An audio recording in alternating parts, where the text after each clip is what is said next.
ಅಚ್ಯುತದಾಸರಿಗೆ, Shri R Gururaju ನಾಯ್ಡೂರವರಿಗೆ, Shri ಹಂಡೆಗುಡಿ ವೇದವ್ಯಾಸರಿಗೆ ದೀರ್ಘದಂಡ ಪ್ರಣಾಮಗಳನ್ನು ಅರ್ಪಿಸುತ್ತಾ, Vishwambhara rupee Mahaganapati ಸ್ಯವಂತಕ ಉಪಾಖ್ಯಾನದ ಕಥೆಯನ್ನು ಕೇಳಿ ನಾವೆಲ್ಲರೂ ಆ ಮಹಾಗಣಪತಿ ತದಂತರ್ಗತ ಭಾರತೀಯರನ್ನು ಮುಖ್ಯ ಪ್ರಾಣ ವಿಶ್ವಂಭರ ನಾಮಕ ಪರಮಾತ್ಮನ ಕೃಪೆಗೆ ಭಾಗಿಗಳಾಗೋಣ. ಕಥಾ ಶ್ರವಣ ಮಾಡು,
ಆತ್ಮನಿವೇದನೆಯಿಂದ ಬಲಿಚಕ್ರವರ್ತಿ ಪುನೀತರಾದರು. ಶ್ರವಣ ಮನಕಾನಂದ ನೀವುದೋ, ಶ್ರವಣ ಮನಸ್ಸಿಗೆ ಆನಂದವನ್ನ ನೀಡುವುದರ ಜೊತೆಗೆ ಭವಜನಿತ ದುಃಖಗಳ ಕಳೆಯುವುದೋ, ನಮ್ಮ ದುಃಖಗಳನ್ನೆಲ್ಲ ದೂರ ಮಾಡಿ ಪರದ ಸುಖವನ್ನಿತ್ತು ಸಲಹುವುದೋ, ಇಹ ಪರದ ಸುಖವನ್ನಿತ್ತು ಸಲಹುತ್ತದೆ. ಹಾಗಿರುವಾಗ ಆ ಪರಮಾತ್ಮನ ಕಥಾಶ್ರವಣವನ್ನ ಮಾಡಬೇಕು. ಕೇವಲ ಶ್ರವಣ ಮಾಡಿದ್ರೆ ಸಾಲೋದಿಲ್ಲ. ಶ್ರವಣಂ ಮನನಂ ಚೈವ ಧ್ಯಾನಂ ಚೇತಿ ಕ್ರಮತ್ರಯಂ ಅಂತ ಹೇಳ್ತಾರೆ. ಅಂದರೆ ಶ್ರವಣ ಮಾಡಬೇಕು, ಶ್ರವಣ ಮಾಡಿದ್ದನ್ನ ಮನನ ಮಾಡಬೇಕು, ಮನನ ಮಾಡಿದ್ದನ್ನ ನಾವು ಏನನ್ನ ಮನನ ಮಾಡಿರ್ತೀವಿ, ನಮ್ಮ ಮನಸ್ಸಿಗೆ ತೆಗೆದುಕೊಂಡಿರ್ತೀವಿ, ಅದರ ಚಿಂತೆಯನ್ನಿಟ್ಟುಕೊಂಡು ಧ್ಯಾನವನ್ನು ಮಾಡಬೇಕು. ಶ್ರವಣಂ ಮನನಂ ಚೈವ ಧ್ಯಾನಂ ಚೇತಿ ಕ್ರಮತ್ರಯಂ ಅಂತ. ಅಂದರೆ ಭಗವಂತನನ್ನ ಭಕ್ತಿಯಿಂದ ಸ್ತೋತ್ರ ಮಾಡಬೇಕು ಅಂತಂದ್ರೆ ಶ್ರವಣ ಮನನ ಧ್ಯಾನ ಈ ರೀತಿಯ ಕ್ರಮದಿಂದ ಭಜಿಸಬೇಕು ಅಂತ. ಎಂತಹ ಶ್ರವಣವನ್ನ ಮಾಡಬೇಕು? 7 ದಿನದ ಕಥೆಯ ಕೇಳಿ ಏಳಿರೋ ವೈಕುಂಠಕ್ಕೆ. ಪರೀಕ್ಷಿತನು ಕೇವಲ 7 ದಿನದ ಕಥೆಯನ್ನ ಶ್ರವಣ ಮಾಡಿ ಆ ಭಗವಂತನ ಕೃಪೆಗೆ ಭಾಗಿಯಾದ. ಇಡೀ ಜಗತ್ತಿಗೆ ಭಾಗವತ ರಸಧಾರ ನಮಗೆ ಸಿಗುವಂತಾಯಿತು ಪರೀಕ್ಷಿತನ ಕಥಾಶ್ರವಣದಿಂದ. ಅಂತಹ ಶ್ರವಣವನ್ನ ಮಾಡಬೇಕು ಅಂತ ಹೇಳ್ತಾರೆ. ಜ್ಞಾನ ಅಂತಂದ್ರೆ ಮಾಡಿದ ಶ್ರವಣ ಮನನ ಧ್ಯಾನವಾಗಿ ಪರಿವರ್ತನೆ ಆಗಬೇಕು ಅಂತಂದ್ರೆ ನಮಗೆ ಮುಖ್ಯವಾಗಿ ಬೇಕಾಗಿರತಕ್ಕಂಥದ್ದು ಜ್ಞಾನ, ಭಕ್ತಿ, ವೈರಾಗ್ಯ ಅಂತ. ಜ್ಞಾನ ಅಂದ್ರೆ ಎಂತಹ ಜ್ಞಾನ? ಮಹಾತ್ಮ ಜ್ಞಾನ ಪೂರ್ವಸ್ತು ಸದೃಢೋ ಭಕ್ತಿರಧಿಕ ಸ್ನೇಹೋ ಭಕ್ತಿರಿತಿ ಪ್ರೋಕ್ತಃ ಅಂತ ಹೇಳ್ತಾರೆ. ಅಂದರೆ ಮಹತ್ತರವಾದ ಜ್ಞಾನ. ಎಂತಹ ಜ್ಞಾನ? ಸಂಹಾರ, ನಿಯಮನ, ಅಜ್ಞಾನ, ಬಂಧ ಮೋಕ್ಷಗಳೆಂಬತಕ್ಕಂಥದ್ದು, ಆ ಪರಮಾತ್ಮ ನಡೆಸತಕ್ಕಂತಹ ಕ್ರಿಯೆಗಳು ಎಂಬಂತಹ ಮಹತ್ತರವಾದ ಜ್ಞಾನವನ್ನು ಹೊಂದಿರಬೇಕು. ಆ ಪರಮಾತ್ಮನು ಎಂಥವನು? ಅಣು ರೇಣು ತೃಣಕಾಷ್ಟಗಳಲ್ಲಿ ವ್ಯಾಪಿಸಿದ್ದಾನೆ. ಎಲ್ಲಕ್ಕೂ ಪ್ರೇರಕನು, ಬಾಧ್ಯ ಬಾಧ್ಯಕನು,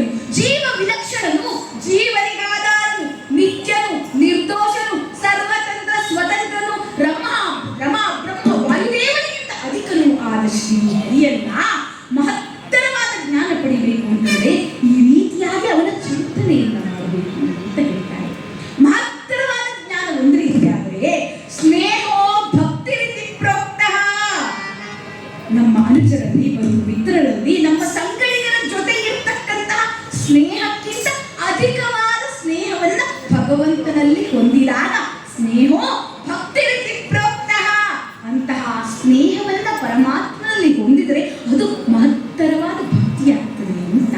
ಹಾಗಾದರೆ ಈ ಭಕ್ತಿಯಲ್ಲಿ ಮೊದಲನೆಯದ್ದು ಯಾವುದು ಅಂತಂದ್ರೆ ಕಥಾ ಶ್ರವಣ ಮಾಡು, ಹರಿಕಥಾ ಶ್ರವಣ ಮಾಡು, ವೈಕುಂಠಕ್ಕೆ ನೋಡು, ಕಥಾ ಶ್ರವಣ ಮಾಡು.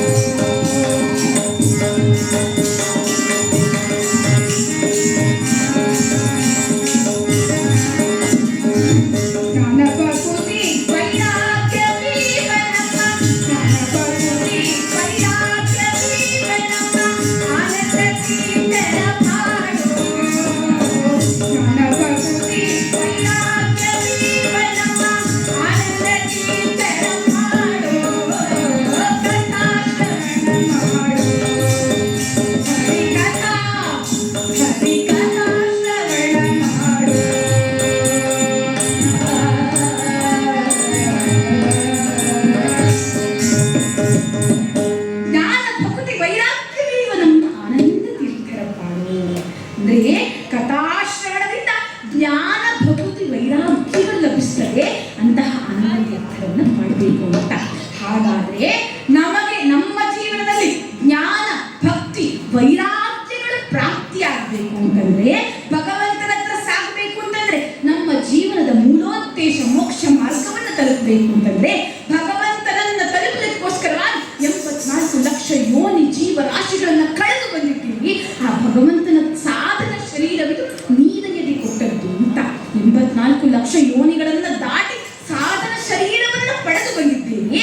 ಅಂತಹ ಸಾಧನ ಶರೀರ ಸಾರ್ಥಕವಾಗಬೇಕು ಅಂತಂದ್ರೆ, ಭಗವಂತನ ಹತ್ರ ಸಾಗಬೇಕು ಅಂತಂದ್ರೆ, ಅದಕ್ಕೆ ಮುಖ್ಯವಾಗಿ ನಮಗೆ ಬೇಕಾದದ್ದು ಯಾವುದು ಅಂತಂದ್ರೆ, ಎಲ್ಲದಕ್ಕೂ ಮೂಲಾಧಾರ ಯಾವುದು ಅಂತಂದ್ರೆ, ವಿಘ್ನಗಳನ್ನೆಲ್ಲ ದೂರ ಮಾಡಿ ನಮ್ಮನ್ನ ಆ ಭಗವಂತನೆಡೆಗೆ ಕೊಂಡೊಯ್ಯತಕ್ಕಂಥವು ಯಾರು ಅಂತಂದ್ರೆ, ಅದುವೇ ಮಹಾಗಣಪತಿ, ಹೇಳಂಬ ಗಣಪತಿ, ವಿದ್ಯಾ ಗಣಪತಿ, ಬುದ್ಧಿ ಗಣಪತಿ, ಸಿದ್ಧಿ ಗಣಪತಿ, ವಿಶ್ವಂಬರ ರೂಪಿ ಮಹಾಗಣಪತಿ ಅಂತ ಹೇಳ್ತಾರೆ.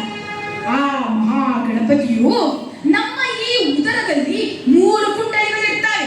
ಸ್ವಾದಿಷ್ಟ, ಮೂಲಾಧಾರ ಅಂತ ಹೇಳಿ 3 ಕುಂಡಲಿಗಳಿದ್ದರೆ, ಅದರಲ್ಲಿ ಮೂಲಾಧಾರದಲ್ಲಿರ್ತಕ್ಕಂಥವು ಇಂಗ್ಲಿಷ್ ನಲ್ಲಿ ಗೊನಾಡ್ ಅಂತ ಹೇಳ್ತೀವಲ್ಲ, ನಮ್ಮ ಇಡೀ ದೇಹದಲ್ಲಿ ಪ್ರತಿಯೊಂದು ಅಂಗಾಂಗಗಳು ಇಂದ್ರಿಯಗಳಲ್ಲೂ ಸಹ ದೇವತೆಗಳಿರ್ತಾರೆ.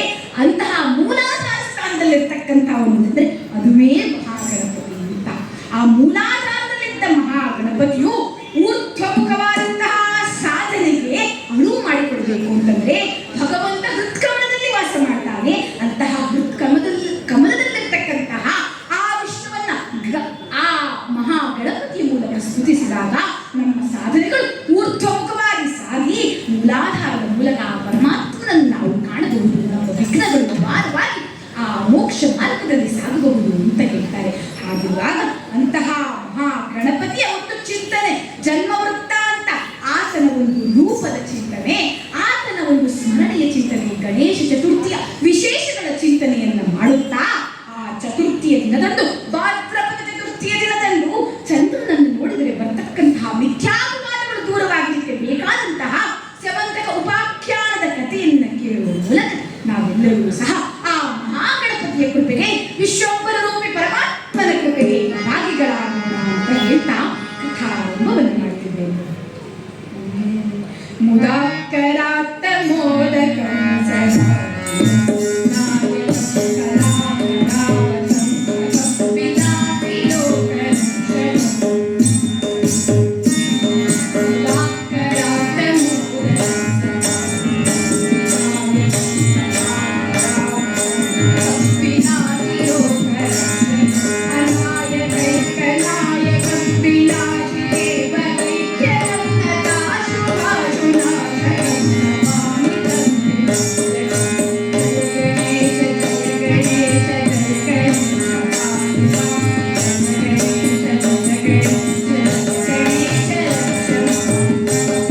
ಮಾಡಲಿಕ್ಕೆ ಮಂಥನ ಬೆಳೆಸ್ತೀವಲ್ಲ, ಸಮುದ್ರ ಮಂಥನವನ್ನ ಮಾಡಲಿಕ್ಕೆ ಮಂಥನ ಪರ್ವತವನ್ನಿಟ್ಟಿದ್ದಾರಂತೆ.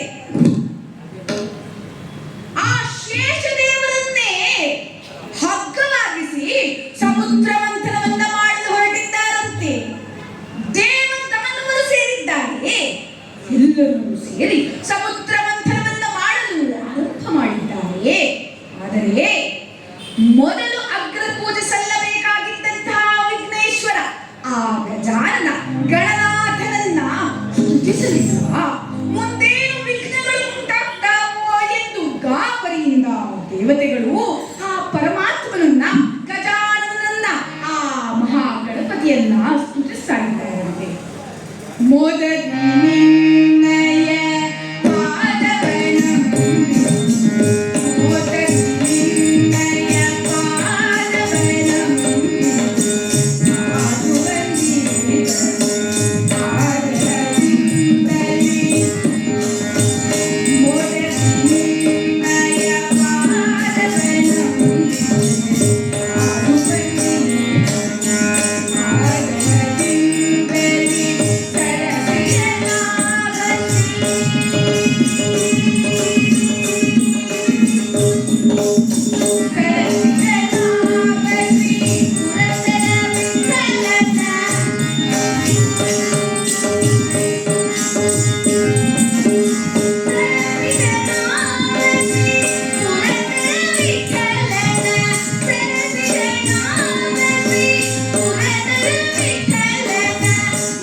ಆದರೆ ಮಹಾಗಣಪತಿಯು ನನ್ನನ್ನ ಮೊದಲು ಆಮಂತ್ರಿಸಿದ ಕಾರಣ ನಾನು ಬರುವುದಿಲ್ಲ ಅಂತ ಕುಳಿತಿರಬೇಕಾದ್ರೆ ಆ ಪರಮಾತ್ಮನೇ ವಿಶ್ವಂಬರನಾಮಕನಾಗಿ ಶ್ವೇತವಸನಧಾರಿಯಾಗಿ ಬರ್ತಾ ಇದ್ದಾನಂತೆ. ಶುಕ್ಲಾಂಬರಧರಂ ವಿಷ್ಣುಂ ಶಶಿವರ್ಣಂ ಚತುರ್ಭುಜಂ ಪ್ರಸನ್ನವದನಂ ಧ್ಯಾಯೇತ್ ಸರ್ವ ವಿಘ್ನೋಪಶಾಂತಯೇ ಸರ್ವ ವಿಘ್ನ ಪ್ರಶಮನಂ ಸರ್ವ ಸಿದ್ಧಿಕದರ್ಪರಂ ಸರ್ವದೇವ ಪ್ರಣೇತಾರಂ ವಂದೇ ವಿಜಯದಂ ಹರಿಂ. ಶುಕ್ಲಾಂಬರಧರನಾಗಿ ಶ್ವೇತವಸನಧಾರಿಯಾಗಿ ಚತುರ್ಭುಜಗಳನ್ನ ಹಿಡಿದು ಆ ಪರಮಾತ್ಮನೇ ಬರ್ತಾ ಇದ್ದಾನಂತೆ. ಸಾಮಾನ್ಯವಾಗಿ ನಿತ್ಯದಲ್ಲಿ ಗಜವದನನನ್ನ ಆ ಗಜಾನನನ್ನ ಸ್ತುತಿಸಬೇಕಾದಂತಹ ಸಂದರ್ಭದಲ್ಲಿ ನಾವೆಲ್ಲರೂ ಹೇಳ್ತಕ್ಕಂತಹ ಮಂತ್ರ ಅಂತಂದ್ರೆ ಶುಕ್ಲಾಂ ಭರಧರಂ ವಿಷ್ಣು ಶಶಿವರ್ಣಂ ಚತುರ್ಭುಜಂ. ಇದರಲ್ಲಿ ವಿಷ್ಣು ಯಾಕಿದ್ದಾನೆ ಅಂತಂದ್ರೆ ಪದ್ಮ ಪುರಾಣದಲ್ಲಿ ಈ ಶ್ಲೋಕ ಬಂದಿರತಕ್ಕಂಥದ್ದು. ಆ ಪದ್ಮ ಪುರಾಣದ ಒಂದು ಆ ಪದ್ಮ ಪುರಾಣ ವಿಷಯವನ್ನು ವರ್ಣಿಸಬೇಕಾದರೆ ಪೂಜ್ಯರಾದಂತಹ ಬನ್ನಂಜೆ ಗೋವಿಂದಾಚಾರ್ಯರು ಹೇಳ್ತಾರೆ. ಕೆಲವರು ಹೇಳ್ತಾರೆ ಇಲ್ಲಿ ಮಹಾಗಣಪತಿಯ ಒಂದು ವರ್ಣನೆ ಇದೆಯಲ್ಲ, ಶುಕ್ಲಾಂಬರಧರನಾಗಿ ಬರ್ತಾನೆ ಅಂತ ಹೇಳಿ, ಶ್ವೇತವಸನಧಾರಿಯಾಗಿ ಬರ್ತಾನೆ ಅಂತ ಹೇಳಿ. ಆದರೆ ಭಗವಂತ ಆ ರೀತಿ ಇರುವುದಿಲ್ವಲ್ಲ ಅಂತಂದ್ರೆ, ಗಣಪತಿಯೂ ಸಹ ರಕ್ತಾಂಬರಧಾರಿ, ಅವನು ರಕ್ತದ ಬಣ್ಣದ ವಸ್ತ್ರವನ್ನು ಧರಿಸ್ತಾನೆ. ಹಾಗಾದರೆ ಇಲ್ಲಿ ವಿಷ್ಣುವಿನ ಒಂದು ಸ್ತುತಿ ಯಾಕೆ ಬಂದಿದೆ ಅಂತಂದ್ರೆ, ಸಮುದ್ರ ಮಥನ ಕಾಲದಲ್ಲಿ ಮಹಾಗಣಪತಿಯು ಅಲ್ಲಿ ಬರದೇ ಇದ್ದಂತಹ ಸಂದರ್ಭದಲ್ಲಿ ಆ ಮಹಾವಿಷ್ಣುವೇ ಶುಕ್ಲಾಂಬರಧರನಾಗಿ ಶ್ವೇತವಸನಧಾರಿಯಾಗಿ ಚತುರ್ಭುಜಗಳಲ್ಲಿ ಪ್ರಕಟನಾಗ್ತಾನಂತೆ. ಸರ್ವ ವಿಘ್ನ ಪ್ರಶಮನಂ ಸರ್ವ ಸಿದ್ಧಿಕರಂ ಪರಂ ಸರ್ವದೇವ ಪ್ರಣೇತಾರಂ ವಂದೇ ವಿಜಯದಂ ಹರಿಂ ಅಂತ. ಅಂದ್ರೆ ಅಲ್ಲಿ ವಿಷ್ಣುವೂ ಇದ್ದಾನೆ, ಹರಿಯೂ ಇದ್ದಾನೆ. ಆದ್ದರಿಂದ ಇದು ಮಹಾವಿಷ್ಣುವಿಗೆ, ವಿಶ್ವಂಭರ ರೂಪಿ ಮಹಾವಿಷ್ಣುವಿಗೂ ಸಲ್ಲುತಕ್ಕಂತಹ ಒಂದು ಶ್ಲೋಕ. ಗಜಾನನಾಗಿ ಆ ಗಜಮುಖನಂತೆಯೇ ವಿಶ್ವಂಭರ ನಾಮಕ ಪರಮಾತ್ಮನಲ್ಲಿ ಪ್ರಕಟನಾಗ್ತಾನಂತೆ. ಎಲ್ಲ ದೇವ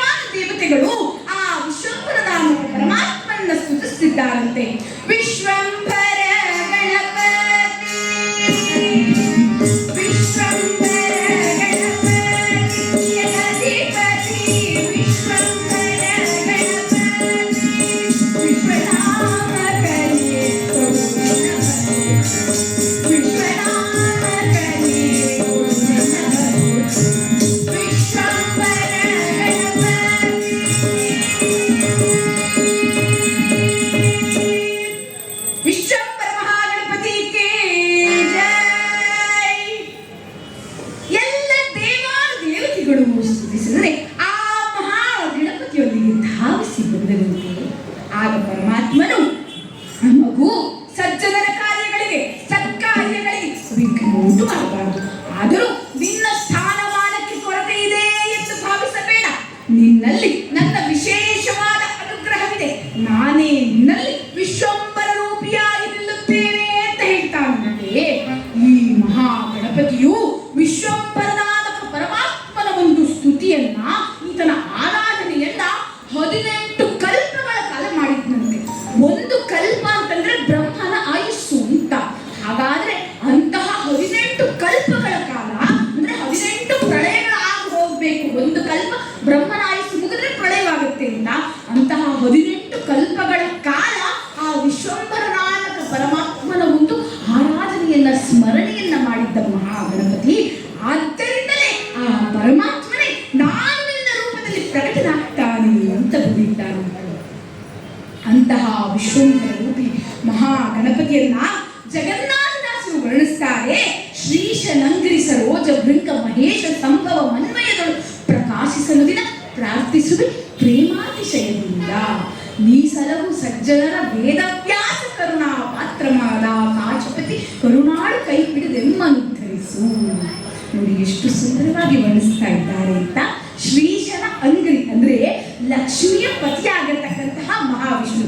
ಶ್ರೀಶನಂಗ್ರಿ ಸರೋಜ ಭೃಂಗ ಮಹೇಶ ಸಂಭವ ಮನ್ವಯಗಳು.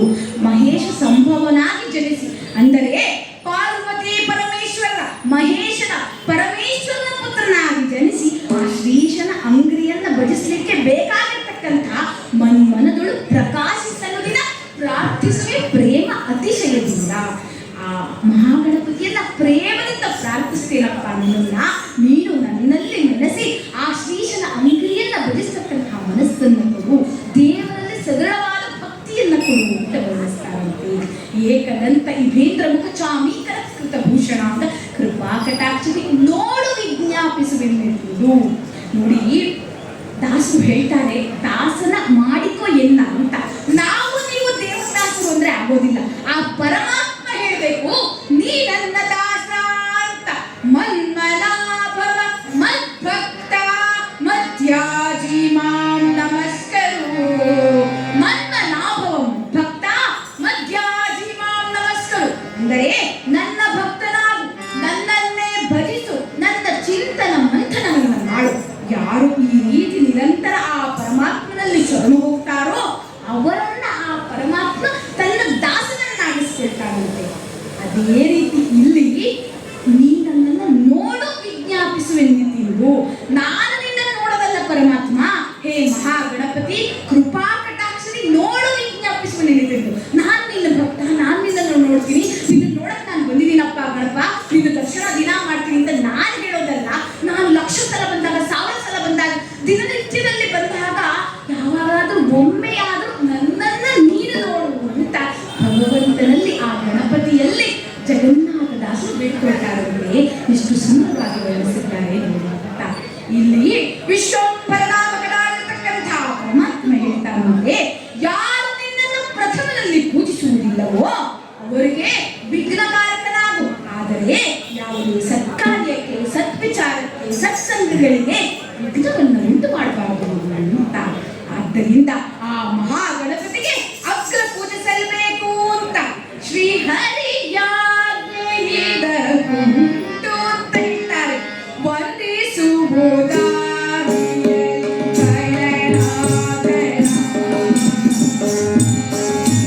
ವಂದಿಸುವುದಾದಿಯಲ್ಲಿ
ಹಿಂದೆ ರಾವಣ ತಾನು ವಂದಿಸದೆ ಗಜಮುಖನ ಇಂದು ತಪವನ್ನು ಎಂದು ಹೊರಪಡೆಯಲು. ನಾವು ಕೈಲಾಸದ ಚರಿತ್ರೆಯನ್ನ ಕೇಳುತ್ತೇವೆ. ಆತ್ಮಲಿಂಗವನ್ನ ಪಡೆಯಬೇಕು, ತಾಯಿಗಾಗಿ ಆತ್ಮಲಿಂಗವನ್ನೇ ವರವಾಗಿ ಪಡೆದು ತಂದು ಈ ಭೂಲೋಕದಲ್ಲಿ ಇರಿಸಬೇಕು ಅಂತ ರಾವಣನು ತಪಸ್ಸಿಗೋಸ್ಕರವಾಗಿ ಹೋಗಿ 2 ಬಾರಿ ತಪವನ್ನ ಆಚರಿಸಿ ಕೊನೆಗೆ 2ನೇ ಬಾರಿಗೆ ಆತ್ಮಲಿಂಗವನ್ನ ಹಿಡಿದು ಈ ಧರೆಗೆ ತರಬೇಕಾದರೆ ಈತ ಗಣನಾಥನನ್ನ ಪೂಜಿಸಿರಲಿಲ್ಲ, ವಂದಿಸಿರಲಿಲ್ಲ. ಜೊತೆಗೆ ಶಿವನ ಆತ್ಮಲಿಂಗ ಕೈಲಾಸವನ್ನ ಬಿಟ್ಟು ಲಂಕೆಗೆ ತೆರಳಬಾರದು ಅಂತ ಹೇಳಿ ಸಾಮಾನ್ಯ ಜನರಿಗೆ ಎಲ್ಲರಿಗೂ ಅದು ತಲುಪಬೇಕು ಎಂಬುವ ಒಂದು ಉದ್ದೇಶದಿಂದ ಗಣನಾಥನು ವಿಘ್ನವನ್ನ ತಂದೊಡ್ಡಿ ಆ ಪರಮೇಶ್ವರನ ಒಂದು ಸಾನ್ನಿಧ್ಯ ಗೋಕರ್ಣ ಮಹಾಕ್ಷೇತ್ರದಲ್ಲಿ ನೆಲೆಸುವಂತೆ ಮಾಡ್ತಾನೆ. ಹಾಗಿರುವಾಗ ಹಿಂದೆ ರಾವಣ ತಾನು ವಂದಿಸದೆ ಗಜಮುಖನ ನಿಂತು ತಪವನ್ನು ಗೈದು ವರ ಪಡೆಯಲು ಎಷ್ಟು ತಪಸ್ಸನ್ನ ಮಾಡಿ ವರವನ್ನ ಪಡೆದ, ಶಿವನನ್ನ ತಪಸ್ಸು ಮಾಡ್ದ, ಶಿವನಿಗೆ ತನ್ನ ಶಿರಸ್ಸನ್ನೇ ಆಹುತಿಯಾಗಿ ಕೊಟ್ಟು ತಪಸ್ಸನ್ನ ಮಾಡಿ ಅಷ್ಟು ಒಂದು ಕಷ್ಟವನ್ನ ಪಟ್ಟು ಅವನು ಆ ಒಂದು ವರವನ್ನ ಪಡೆದು ಬಂದರೂ ಸಹ ಮೊದಲು ಗಣನಾಥನಿಗೆ ವಂದಿಸದ ಕಾರಣ ಅದೆಲ್ಲವೂ ಸಹ ಸಂದ ವರಗಳನ್ನೆಲ್ಲ ಧರೆಗಿಳಿಸಲು,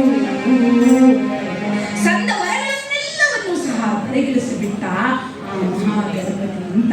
ಹಾಗಿರುವಾಗ ಆ ಮಹಾಗಣಪತಿಯನ್ನ ಸದಾಕಾಲ ಸ್ತುತಿಸಬೇಕು. ಅಂತಹ ಮಹಾಗಣಪತಿಯ ಜನ್ಮ ವೃತ್ತಾಂತವನ್ನ ನೋಡೋದಾದ್ರೆ ಭಾದ್ರಪದ ಶುಕ್ಲ ಚತುರ್ಥಿಯಂದು ಆ ಮಹಾಗಣಪತಿಯ ಅವತಾರ. ಹಾಗಾದ್ರೆ ಇದರ ಚರಿತ್ರೆ ಏನು, ಇದರ ಕಥೆ ಏನು, ಆ ಗಣಪತಿಯ ಜನ್ಮ ವೃತ್ತಾಂತಗಳೇನು ಅಂತ ನೋಡೋದಾದ್ರೆ ಸ್ಕಾಂದ ಪುರಾಣದಲ್ಲಿ ಒಂದು ಕಥೆ ಬರ್ತದೆ, ಬಹಳ ಪ್ರಚಲಿತವಾಗಿ ನಾವೆಲ್ಲರೂ ಸಹ ತಿಳಿದಿರತಕ್ಕಂತಹ ಕಥೆ ಅಂತಂದ್ರೆ ಪಾರ್ವತಿಯು ಸ್ನಾನ ಗೃಹಕ್ಕೆ ತೆರಳತಕ್ಕಂತಹ ಸಂದರ್ಭದಲ್ಲಿ ಸ್ನಾನವನ್ನ ಮಾಡಬೇಕಾದ್ರೆ ಯಾರನ್ನಾದರೂ ಕಾವಲಿಗಿರಿಸಬೇಕು ಅಂತ ಹೇಳಿ ಮಣ್ಣಿನ ಮೂರ್ತಿಯನ್ನ ಮಾಡಿ ಅದಕ್ಕೆ ಜೀವವನ್ನ ಕೊಟ್ಟು ತದನಂತರದಲ್ಲಿ ನೀನು ಕಾವಲಾಗಿರು ಅಂತ ನಿಲ್ಲಿಸಿ ಹೋಗ್ತಾಳಂತೆ. ನೋಡಿ, ಪಾರ್ವತಿಯ ಮೈಯ ಮಣ್ಣಿಂದ ಸೃಷ್ಟಿಯಾಗಿದೆ ಎಂಬತಕ್ಕಂತಹ ವಿಷಯ ಇಲ್ಲಿ ಬಂದಾಗ ನಾವು ಒಂದು ಯೋಚನೆಯನ್ನ ಮಾಡಬೇಕು. ಪುರಾಣಗಳಲ್ಲಿ ಹಲವಾರು ರೀತಿಯಲ್ಲಿ ವಿಚಾರಗಳನ್ನು ಹೇಳಿರ್ತಾರೆ. ನೈಜ ವಸ್ತುಸ್ಥಿತಿಯನ್ನು ತಿಳಿಸೋದಾದರೆ ಆಗ ಎಲ್ಲಾ ಪುರಾಣಗಳಲ್ಲೂ ಒಂದೇ ರೀತಿಯ ಕಥೆಯನ್ನ ಹೇಳಿರ್ತಾರೆ, ಅಂದರೆ ಅದು ಬದಲಾಗುವುದಿಲ್ಲ. ಆದರೆ ಗಣಪತಿಯ ಚರಿತ್ರೆ ಒಂದೊಂದು ಪುರಾಣದಲ್ಲಿ ಒಂದೊಂದು ರೀತಿಯ ಕಥೆಯಾಗಿದೆ. ಸ್ಕಾಂದ ಪುರಾಣದಲ್ಲಿ ಈ ಕಥೆಯನ್ನ ಹೇಳಿದರೆ, ವರಾಹ ಪುರಾಣದಲ್ಲಿ ಹೇಳ್ತಾರೆ ಪರಮೇಶ್ವರನ ಒಂದು ಶಾಪದಿಂದ ಈಕೆ ಸೃಷ್ಟಿಸಿದಂತಹ ಗಣಪತಿ ಬಹಳ ಸುಂದರನಾಗಿದ್ದಂತೆ ಪಾರ್ವತಿಯ ಪ್ರೀತಿಯೆಲ್ಲ ಮಹಾಗಣಪತಿಗೆ ಸಂದುತ್ತದೆ ಅಂತ ಹೇಳಿ ಆ ಪಾರ್ವತಿಯ ಪ್ರೀತಿ ಎಲ್ಲಿ ನನ್ನ ಮಗನಿಗೆ ಪೂರ್ತಿಯಾಗಿ ಹೋಗುತ್ತದೋ ಅಂತ ಹೇಳಿ ಈತನು ವಕ್ರವಾದ ಮೊಳೆಯನ್ನ ಅಂದ್ರೆ ಆನೆಯ ಮೊಳೆಯನ್ನ ಪಡೆಯಬೇಕು, ಜೊತೆಗೆ ಈತನಿಗೆ ಮಹತ್ತರವಾಗಿರ್ತಕ್ಕಂತಹ ಉದರ ಬರಬೇಕು ಅಂತ ಹೇಳಿ ಪರಮೇಶ್ವರ ಶಪಿಸಿದ ಅಂತ ಹೇಳಿ ವರಾಹ ಪುರಾಣದಲ್ಲಿ ಹೇಳ್ತಾರೆ. ಸ್ಕಾಂದ ಪುರಾಣದಲ್ಲಿ ಕಾವಲಾಗಿ ನಿಂತಿದ್ದಂತಹ ಈ ಮಹಾಗಣಪತಿಯನ್ನ ಪರಮೇಶ್ವರನೇ ತ್ರಿಶೂಲದಿಂದ ಶಿರಚ್ಛೇದ ಮಾಡಿದ ಅಂತ ಹೇಳ್ತಾರೆ. ಆದರೆ ಬ್ರಹ್ಮವೈವರ್ತಕ ಪುರಾಣದಲ್ಲಿ ಹೇಳ್ತಾರೆ ಜನಿಸಿದಂತಹ ಶಿಶುವನ್ನ ಎಲ್ಲರೂ ದೇವಾನುದೇವತೆಗಳು ನೋಡ್ಲಿಕ್ಕೆ ಬಂದರೆ ಶನೈಶ್ವರನು ಅಲ್ಲಿಗೆ ಬಂದನಂತೆ. ಆದರೆ ನನ್ನ ದೃಷ್ಟಿಯಿಂದ ಏನಾಗುತ್ತದೋ ಅಂತ ದೂರದಲ್ಲಿ ನಿಂತಿದ್ದರಂತೆ. ಪಾರ್ವತಿಯೇ ಕರೆದಂತೆ, ಬಾ ನನ್ನ ಮಗುವನ್ನ ನೋಡು ಅಂತ. ಕಡೆಗಣ್ಣಿನಿಂದ ಆ ಮಗುವನ್ನು ನೋಡಿದರೆ ಆ ಮಗುವಿನ ಶಿರಶ್ಛೇದನವಾಗಿದೆ ಅಂತ ಹೇಳಿ ಬ್ರಹ್ಮವೈವರ್ತ ಪುರಾಣದಲ್ಲಿ ಹೇಳ್ತಾರೆ. ಹಾಗಾದರೆ ಒಂದೊಂದು ಪುರಾಣದಲ್ಲಿ ಒಂದೊಂದು ರೀತಿಯ ಚರಿತ್ರೆಯನ್ನ ಹೇಳಿದ್ದಾರೆ ಅಂತಂದ್ರೆ ಪಾರ್ವತಿಯ ಮೈಯ ಮಣ್ಣಿಂದ ಸೃಷ್ಟಿಯಾದ ಅಂತಂದ್ರೆ ಹಾಗಾದ್ರೆ ಪಾರ್ವತಿಯ ಮೈಯಲ್ಲಿ ಅಷ್ಟೊಂದು ಮಣ್ಣಿತ್ತಾ ಅಂತ ನಮಗೆಲ್ಲರಿಗೂ ಸಹ ಯಾವುದೇ ರೀತಿಯ ತಪ್ಪು ಕಲ್ಪನೆಗಳು ಬರಬಾರದು ಅನ್ನುವ ಕಾರಣಕ್ಕೋಸ್ಕರವಾಗಿ ಬನ್ನಂಜಿ ಗೋವಿಂದಾಚಾರ್ಯರು ಪುರಾಣಗಳ ಶಾಸ್ತ್ರಗಳನ್ನೆಲ್ಲ ತಿಳಿದಿರ್ತಕ್ಕಂಥ ಅವರು ಇದಕ್ಕೊಂದು ವಿಚಾರಧಾರೆಯಿಂದ ಹೇಳ್ತಾರೆ. ಪಾರ್ವತಿಯ ಮೈಯ ಮಣ್ಣು ಅಂತಂದ್ರೆ ಪಾರ್ವತಿಯ ಸಮೋಗುಣದಿಂದ ಸೃಷ್ಟಿಯಾದ ಮಹಾಗಣಪತಿ ಅಂತ ಹೇಳ್ತಾರೆ. ಆತ್ಮನಃ ಆಕಾಶಾತ್ ಸಂಭೂತ ಅಂತ ವೇದಗಳಲ್ಲಿ ಪ್ರತಿಪಾದ್ಯವಾಗಿದೆ. ಅಂದರೆ ಆತ್ಮನಃ ಅಂತಂದ್ರೆ ನಮ್ಮ ಆತ್ಮ ಅಂತಂದ್ರೆ ಅಹಂಕಾರ ತತ್ವ. ಅಹಂಕಾರ ತತ್ವಕ್ಕೆ ಅಭಿಮಾನ ದೇವತೆ ಯಾರು ಅಂತಂದ್ರೆ ಅದು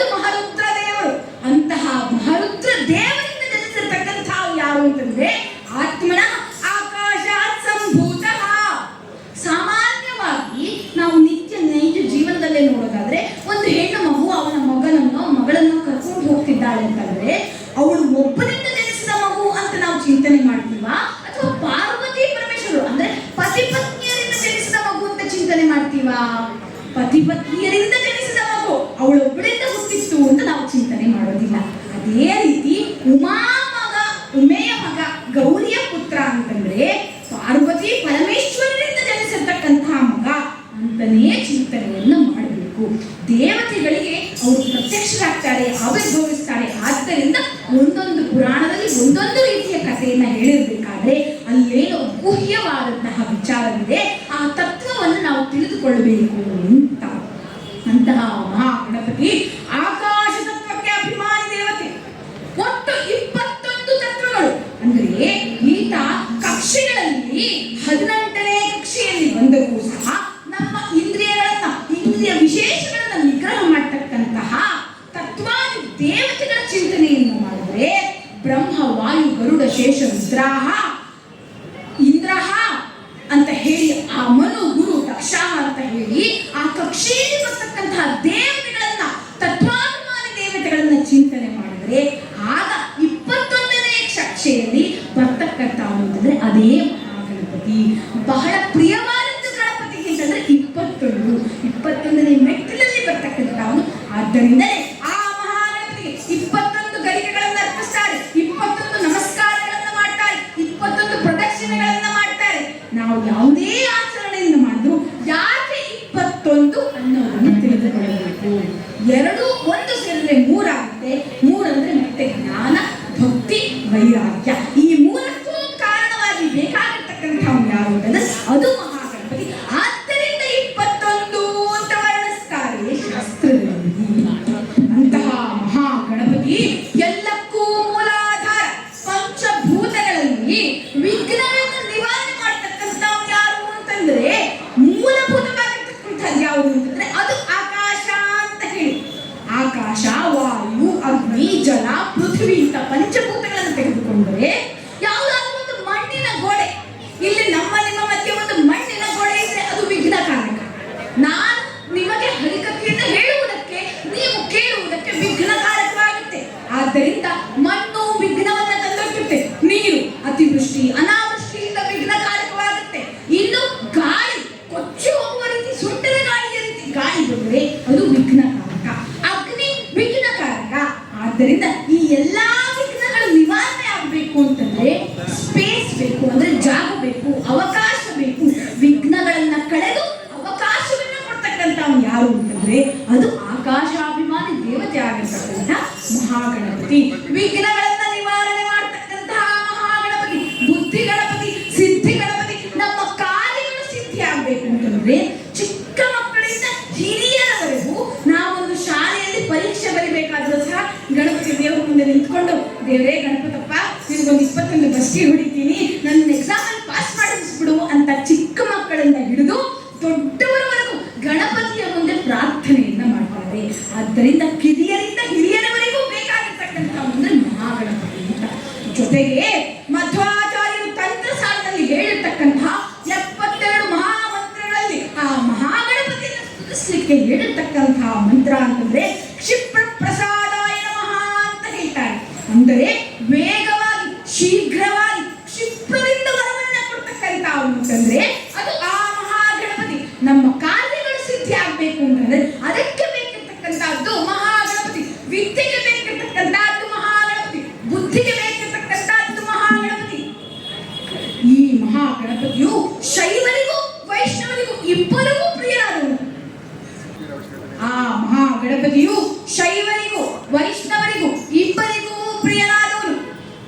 ಶೈವರಿಗೆ ಯಾಕೆ ಪ್ರಿಯ ಅಂತಂದ್ರೆ ಪಾರ್ವತಿ ಪರಮೇಶ್ವರರ ಪುತ್ರ. ಆ ಪಾರ್ವತಿ ಪರಮೇಶ್ವರರಿಂದ ಜನಿಸಿರ್ತಕ್ಕಂತಹ ಗೌರಿ ನಂದನಾಗಿರ್ತಕ್ಕಂತಹ ಆ ಮಹಾಗಣಪತಿ ಶೈವರಿಗೆ ಪ್ರಿಯನಾದರೆ, ಶಿವಭಕ್ತರಿಗೆ ಪ್ರಿಯನಾದರೆ, ದ್ವಾಪರಾಯದಲ್ಲಿ ಕೃಷ್ಣ ರುಕ್ಮಿಣಿಯರಲ್ಲಿ ಚಾರುದೇಶನಾಗಿ ಜನಿಸ್ತಾನೆ ಮಹಾಗಣಪತಿ. ಆದ್ದರಿಂದ ಇದು ಶೈವರಿಗೂ ಪ್ರಿಯನಾದವನು, ವಿಷ್ಣು ಭಕ್ತರಾಗಿರ್ತಕ್ಕಂತಹ ವೈಷ್ಣವರಿಗೂ ಪ್ರಿಯವಾದವನು. ಚಾರುದೇಶನ ವಯನೆನಿಸಿ ಅವತಾರ ಮಾಡಿ ರುಕ್ಮಿಣಿಯಲ್ಲಿ ಶೌರ್ಯಾಜ್ಞದಿ ವರದಿ ಉಚ್ಚಟರಾದ ರಾಕ್ಷಸರ ಅಂತ ಹೇಳ್ತಾರೆ. ಅಂದ್ರೆ ಚಾರುದೇಶನ ಅವತಾರ ಮಾಡಿದೆ ರುಕ್ಮಿಣಿಯಲ್ಲಿ ಅಂತ ಜಗನ್ನಾಥದಾಸರು ವರ್ಣಿಸ್ತಾರೆ. ಹಾಗಿರುವಾಗ ಅಂತಹ ಮಹಾ ಗಣಪತಿಯ ರೂಪ ಚಿಂತನೆ ಹೇಗೆ, ಆ ಮಹಾಗಣಪತಿ ಹೇಗಿದ್ದಾನೆ, ಯಾವ ರೀತಿ ಕಾಣ್ತಾನೆ ಅಂತ ಅಂದ್ರೆ, ಆ ಮಹಾ ಗಣಪತಿಯನ್ನ ಸದಾಕಾಲ ಯಾವ ರೀತಿ ಸ್ತುತಿಸಬೇಕು ಅಂತಂದ್ರೆ, ಆ ವಿಶ್ವಂಭರ ನಾಮಕ ಮಹಾ ಗಣಪತಿಯ ಒಂದು ಸ್ತೋತ್ರವನ್ನ, ಈತನ ಧ್ಯಾನ ಶ್ಲೋಕವನ್ನ ಹೇಳ್ತಾರೆ. ರಕ್ತಾಂಬರಃ ರಕ್ತತನುಃ ರಕ್ತಮಾಲ್ಯಾಲೇಪನಃ ಅಂತ ಹೇಳ್ತಾರೆ. ಮಹೋದರಃ ಗಜಾನನಃ ಪಾಶ ಅಂಕುಶದಂತಃ ಅಂತ ಹೇಳ್ತಾರೆ.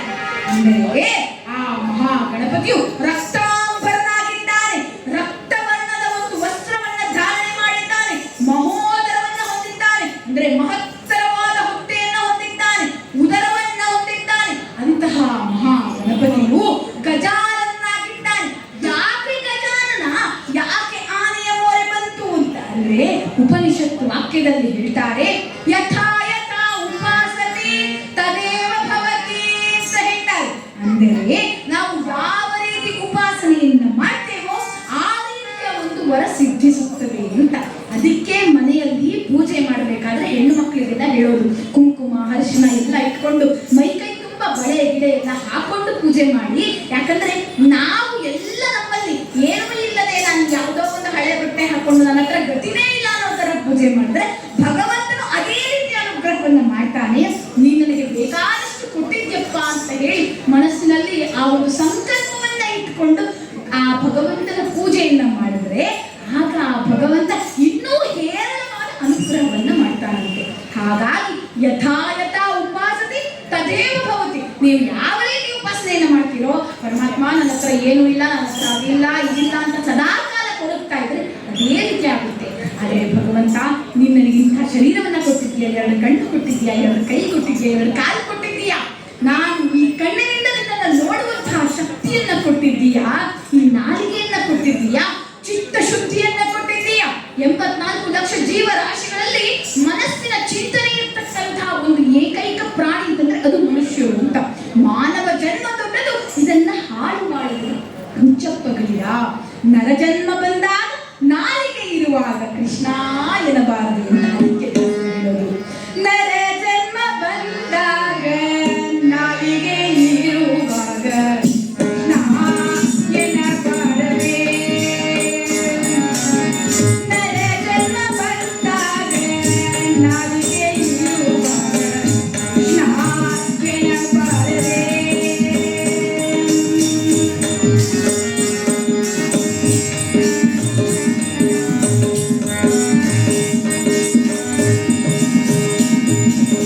ಮಲಗಿದ್ದು ಮೈ ಮುರಿದು ಏಟು ಸಲೊಂತೆ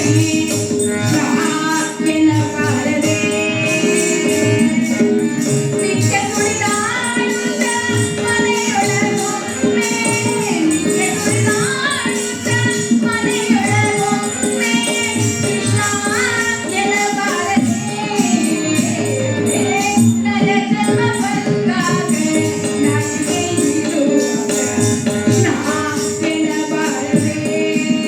ಕೃಷ್ಣ ಎನ್ನಬಾರದೆ. ಕೃಷ್ಣ ಎನ್ನಬಾರದೆ. ನರಜನ್ಮವಿರುವಾಗ ನಾಲಿಗೆ ಇರುವಾಗ ಕೃಷ್ಣ ಅನ್ನಬಾರದು ಅಂತ ಹೇಳ್ತಾರೆ. ಅಂದರೆ ಆ ಪರಮಾತ್ಮ 2 ಕಣ್ಣುಗಳನ್ನ ಕೊಟ್ಟಿದ್ದಾನೆ. ಯಾಕೆ ಅಂತಂದ್ರೆ ಬೇಡದೇ ಇರುವ ಸೀರಿಯಲ್ ಅನ್ನ ನೋಡೋದಕ್ಕೆ. 2 ಕಿವಿಗಳನ್ನ ಕೊಟ್ಟಿದ್ದಾನೆ, ಇಯರ್ಫೋನ್ ಹಾಕೊಂಡು ಗಾಡಿ ಓಡಿಸೋದಕ್ಕೆ. 2 ಕೈಗಳನ್ನ ಕೊಟ್ಟಿದ್ದಾನೆ, ಹಂಗೆ ಗಾಡಿಯಲ್ಲಿ ಹೋಗ್ತಾ ದೇವಸ್ಥಾನ ಕಂಡ್ರೆ ಲೆಫ್ಟ್ ಹ್ಯಾಂಡ್ ಅಲ್ಲಿ ಸಲ್ಯೂಟ್ ಮಾಡ್ಕೊಂಡು ಹೋಗೋದಕ್ಕೆ. 1 ನಿಮಿಷ ನಿಲ್ಲಿಸಿ ಚಪ್ಪಲಿ ಬಿಟ್ಟು ಆ ಭಗವಂತನಿಗೆ ನಮಸ್ಕಾರ ಮಾಡಕ್ಕೂ ಕೊಡ್ಸೋದಿಲ್ಲ. ಏನ್ ಮಚ್ಚ ಅನ್ನೋ ತರ ಫ್ರೆಂಡ್ಸಿಗೆ ಹೇಳೋದಂಗೆ ಆ ಭಗವಂತನಿಗೆ ಎಡಗೈಯಲ್ಲಿ ಸಲ್ಯೂಟ್ ಮಾಡ್ಕೊಂಡು ಹೋಗ್ತಾ ಇರ್ತೀವಿ. 2 ಕಾಲುಗಳನ್ನ ಕೊಟ್ಟಿದ್ದಾನೆ, ಯಾತ್ರೆಗಳನ್ನ ಮಾಡಪ್ಪ ಅಂತ ಹೇಳಿ ನಾವು ಊರು ಸುತ್ತಾ ಇರ್ತೀವಿ. ಬೇಡದನ್ನ ಮಾಡಿಕೊಂಡು ಆ ಭಗವಂತ ಕೊಟ್ಟಿರ್ತಕ್ಕಂಥ ಸಾಧನ ಶರೀರವನ್ನು ವೇಸ್ಟ್ ಮಾಡ್ಕೊಂಡು ತಿರುಗ್ತಾ ಇರ್ತೀವಿ. ದಾಸರು ಹೇಳ್ತಾರೆ, ಯಾತ್ರೆಗೆ ನಡಿ ನಡಿ ಸತ್ಪಾತ್ರನ ಒಡಗೂಡಿ ಅಂತ. 2 ಕಾಲುಗಳನ್ನ ಕೊಟ್ಟಿದ್ದಾನೆ, ತೀರ್ಥಕ್ಷೇತ್ರ ಯಾತ್ರೆಯನ್ನು ಮಾಡು ಅಂತ ಹೇಳ್ತಾರೆ. ನಾವು ಸಹ ಯಾತ್ರೆಯನ್ನ ಮಾಡ್ತೇವೆ. ಯಾವ ರೀತಿಯ ಯಾತ್ರೆ ಅಂತಂದ್ರೆ, ಈಗಷ್ಟೇ ಒಂದು ಕೆಲವು ತಿಂಗಳ ಮುಂಚೆ ಕುಂಭಮೇಳ ನಡೆಯುವುದು. ಅಲ್ಲಿ ಎಷ್ಟೋ ಜನ, ಹಲವಾರು ಜನ ಶ್ರದ್ಧಾ ಭಕ್ತಿಗಳಿಂದ ಬಂದ್ರೆ, ಇನ್ನು ಕೆಲವರು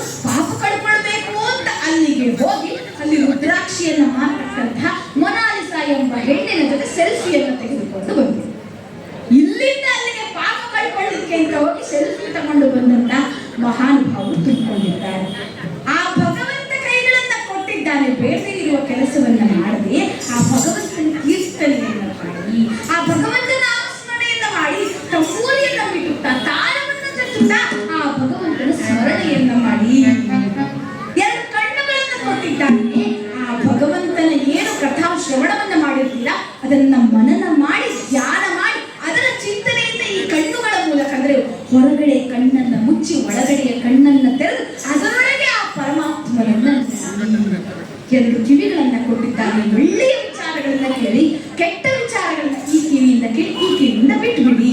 ಆದ್ರೆ ನಾವು ಮಾಡೋದ್ರಿಂದ ಒಳ್ಳೆಯ ವಿಚಾರಗಳನ್ನ ಈ ಕಿವಿಯಿಂದ ಕೇಳಿ ಈ ಕಿವಿಯಿಂದ ಬಿಟ್ಟು ಬಿಡ್ತೀವಿ. ಹಾಗಾಗಿ ಆ ಭಗವಂತ ಕೊಟ್ಟಿರ್ತಕ್ಕಂಥ ಈ ಶರೀರವನ್ನ, ಈ ಲೋಕವನ್ನ, ಮಾನವ ಜನ್ಮವನ್ನ ಸಾರ್ಥಕವಾಗಿಸಿಕೊಳ್ಬೇಕು. ಹಾಗಿರುವಾಗ ಇಲ್ಲಿ ಆ ಮಹಾಗಣಪತಿಯನ್ನ ಸ್ತುತಿಸ್ತಾ ಇದ್ದೇವೆ. ಆ ಮಹಾಗಣಪತಿ ರಕ್ತಾಂಬರನಾಗಿದ್ದಾನೆ ಅಂತ ಹೇಳ್ತೇವೆ, ಮಹೋದರನಾಗಿದ್ದಾನೆ, ಮಹತ್ತರವಾದ ಉದರವನ್ನ ಹೊಂದಿದ್ದಾನೆ. ಅಂತಹ ಮಹಾಗಣಪತಿ ಪಾಶ ಅಂಕುಶ ದಂತ ಅಭಯವನ್ನ ಹಿಡಿದಿದ್ದಾನೆ ಅಂತ ಹೇಳ್ತಾರೆ. ಯಾಕೆ ಚತುರ್ಭುಜಗಳು ಅಂತ? ಸಾಮಾನ್ಯವಾಗಿ ನಾವು ಯಾವುದೇ ದೇವಾನು ದೇವತೆಗಳನ್ನು ನೋಡಿದ್ರು 4 ಭುಜಗಳನ್ನ ನೋಡ್ತೇವೆ, ಚತುರ್ಭುಜಗಳಲ್ಲಿ ಆಯುಧಗಳನ್ನ ನೋಡ್ತೇವೆ. ಯಾಕೆ ಅಂತಂದ್ರೆ ಚತುರ್ಭುಜಗಳು ಧರ್ಮ, ಅರ್ಥ, ಕಾಮ, ಮೋಕ್ಷಗಳನ್ನ ಸೂಚಿಸ್ತವೆ ಅಂತ ಹೇಳಿ. ಬಟ್ ಮುತ್ತಿನ ಪದಕ ಹಾರನ್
ನಾವೇನಾದರೂ ಧರ್ಮದ ಹಾದಿಯನ್ನ ಬಿಟ್ಟು ಅಧರ್ಮವನ್ನು ಹಿಡಿಯುತ್ತಾ ಇದ್ರೆ, ಕೆಟ್ಟ ಕೆಲಸವನ್ನ ಮಾಡ್ತಾ ಇದ್ರೆ, ದುಶ್ಚಟಗಳನ್ನ ಕಲಿತಾ ಇದ್ರೆ, ಆ ಧರ್ಮದ ಪಾಶದಿಂದ ನಮ್ಮನ್ನ ಸೆಳೆದು ಧರ್ಮ ಮಾರ್ಗಕ್ಕೆ ಕೊಂಡೊಯ್ಯಲಿಕ್ಕೋಸ್ಕರವಾಗಿ ಧರ್ಮದ ಪಾಶವನ್ನ ಹಿಡಿದಿದ್ದಾನೆ ಮಹಾಗಣಪತಿ.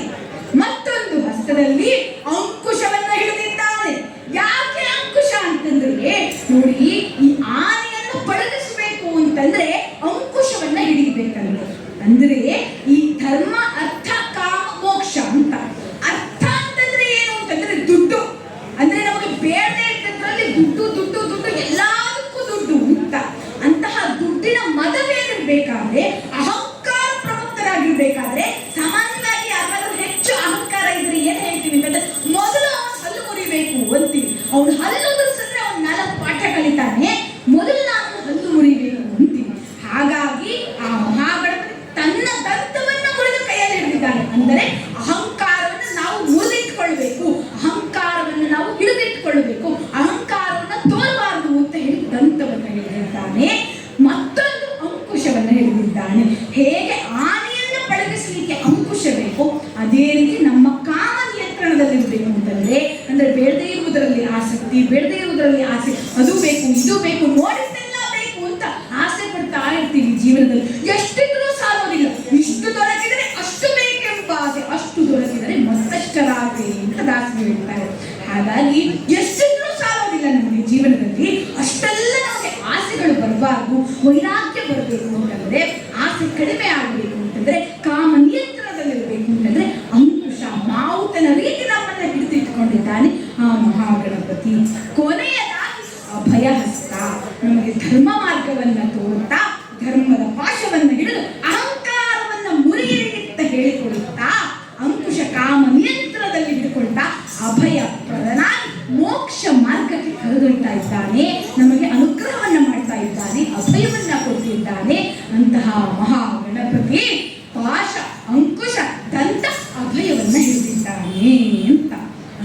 ಮಹಾ ಗಣಪತಿ ಹೇಗಿದ್ದ? ಭಾದ್ರಪದ ಶುಕ್ಲ ಚತುರ್ಥಿಯಂದು ಆ ಮಹಾ ಗಣಪತಿಯನ್ನ ಸರ್ವಾಲಂಕಾರ ಮಾಡಿ ಪಾರ್ವತಿ ಗೌರಿ ಈತನಿಗೆ ಭಕ್ಷ್ಯಗಳನ್ನ ಉಣಬಡಿಸಿದ್ದಾರಂತೆ. ಚೆನ್ನಾಗಿ ತಿಂದು ಆ ಮಹಾ ಗಣಪತಿ ದೊಡ್ಡದಾದ ಉದರಕ್ಕೆ ಹಾವನ್ನ ಬಿಗಿದಿದ್ದಾರಂತೆ. ಯಾಕೆ ಉದರಕ್ಕೆ ಹಾವನ್ನ ಬಿಗಿದಿದ್ದಾನೆ ಅಂತಂದ್ರೆ, ನಮ್ಮ ನಿಮ್ಮಗಳ ತರ ಸ್ಟೈಲಿಶ್ ಬೆಯ್ತಲ್ಲ, ಅದು ನಮ್ಮ ಒಳಗೆ ಜಾಗೃತವಾಗಿರ್ತಕ್ಕಂಥ ಇಲ್ಲೊಂದು ಸುಪ್ತವಾಗಿರ್ತಕ್ಕಂಥ ಶಕ್ತಿ ಇರ್ತದೆ, ಒಂದು ಡಿವೈನ್ ಎನರ್ಜಿ ಇರುತ್ತೆ. ಆ ಎನರ್ಜಿಯನ್ನು ಹಿಡಿದಿಟ್ಟುಕೊಳ್ಳುವಸ್ಕರವಾಗಿ ಅದಕ್ಕಾಗಿ ಭ್ರೂಣ ಮಧ್ಯದಲ್ಲೂ ಸಹ ಕುಂಕುಮವನ್ನು ಇಡಬೇಕು ಅಂತ ಹೇಳೋದು. ಇಲ್ಲಿ ಕುಂಕುಮ ಇಟ್ಟರೆ ನಮ್ಮಲ್ಲಿರ್ತಕ್ಕಂಥ ಸುಪ್ತವಾಗಿರ್ತಕ್ಕಂಥ ಪ್ರಜ್ಞೆ ಜಾಗೃತವಾಗುತ್ತೆ ಅಂತ. ನಮಗೆ ಕೂತಲ್ಲೆಲ್ಲ ನಿದ್ದೆ ಬರುತ್ತೆ, ನಿಂತಲ್ಲೆಲ್ಲ ನಿದ್ದೆ ಬರುತ್ತೆ. ಕಲಿಯುಗದ ಲಕ್ಷಣ ಏನು ಅಂತಂದ್ರೆ ಮಲಗಿರೋದಂತೆ. ದ್ವಾಪರದ ಲಕ್ಷಣ ಕೂತಿರ್ತಕ್ಕಂಥದ್ದು, ಕೃತಯುಗದಲ್ಲಿ ಓಡಾಡ್ತಾ ಇರ್ತಕ್ಕಂಥದ್ದು, ತ್ರೇತಾಯುಗದಲ್ಲಿ ನಿಂತಿರ್ತಕ್ಕಂಥದ್ದು, ದ್ವಾಪರದಲ್ಲಿ ಕೂತಿರ್ತಕ್ಕಂಥದ್ದು, ಕಲಿಯುಗದಲ್ಲಿ ಮಲಗಿರ್ತಕ್ಕಂಥದ್ದು ಅಂತ ಹೇಳ್ತಾರೆ.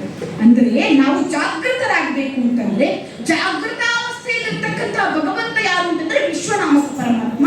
ಅಂತಹ ಜಾಗೃತಾವಸ್ಥೆಯ ವಿಶ್ವನಾಮಕ ಪರಮಾತ್ಮನನ್ನ ಸ್ಮರಿಸ್ತಕ್ಕಂಥ ಯಾರು ಅಂತಂದ್ರೆ ಅದು ಈ ಮಹಾಗಣಪತಿ.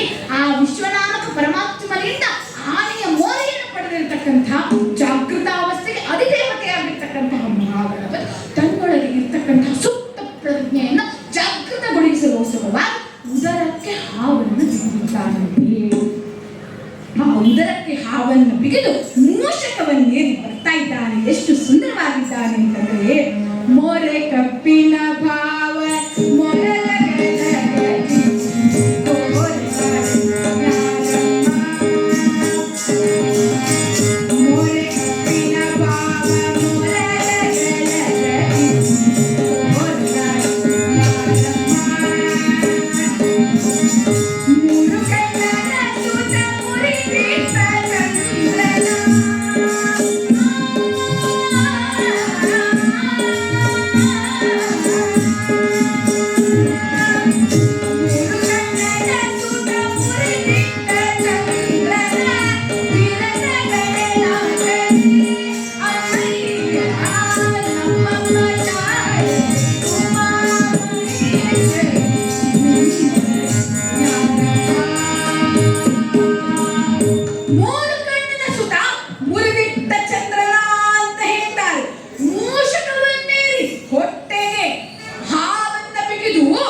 ಅವನನ್ನ ನೋಡಿ ಗಣಪತಿ ಅಪಹಾಸ್ಯವನ್ನು ಮಾಡಿದ್ದಾನೆ. ಇದೇನು ಗಣಪತಿಯನ್ನ ನೋಡಿ ಅಪಹಾಸ್ಯವನ್ನ ಮಾಡಿದ ಚಂದ್ರನಿಗೆ ಈ ಮಹಾಗಣಪತಿ ತನ್ನ ಹಲ್ಲನ್ನು ಕಿತ್ತು ಎಸೆಯಿತಾನಂತೆ. ಅವನಿಗೆ ಶಾಪವನ್ನ ಕೊಟ್ಟಾನಂತೆ. ಯಾರು ಭಾದ್ರಪದ ಶುಕ್ಲ ಚತುರ್ಥಿಯಂದು ನಿನ್ನ ದರ್ಶನವನ್ನು ಮಾಡ್ತಾರೋ ಅವರಿಗೆ ಮಿಥ್ಯಾಪವಾದಗಳು ಬರಲಿ, ಅವರಿಗೆ ಸುಳ್ಳು ಆಪಾದನೆಗಳು ಅವರ ಮೇಲೆ ಬಿಡುವಂತಾಗಲಿ ಅಂತ ಶಾಪವನ್ನ ಕೊಟ್ಟಿದ್ದಾನಂತೆ ಮಹಾಗಣಪತಿ. ಅದನ್ನೇ ದಾಸರು ಹೇಳಿದ್ದು, ಮೂರು ಕಣ್ಣನ ಸುತ ಮುರಿದಿಟ್ಟ ಚಂದ್ರನ ತೀರದಲ್ಲಿ ಅಯ್ಯ ನಮ್ಮ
ಎಷ್ಟೇ ಆದರೂ ಸಹ ಆಕಾಶ ತತ್ವಕ್ಕೆ ಅಭಿಮಾನಿದಿರುತ್ತೆ. ವಿಶಾಲವಾದ ದೇಹವನ್ನು ಹೊಂದಿದ್ದಾನೆ.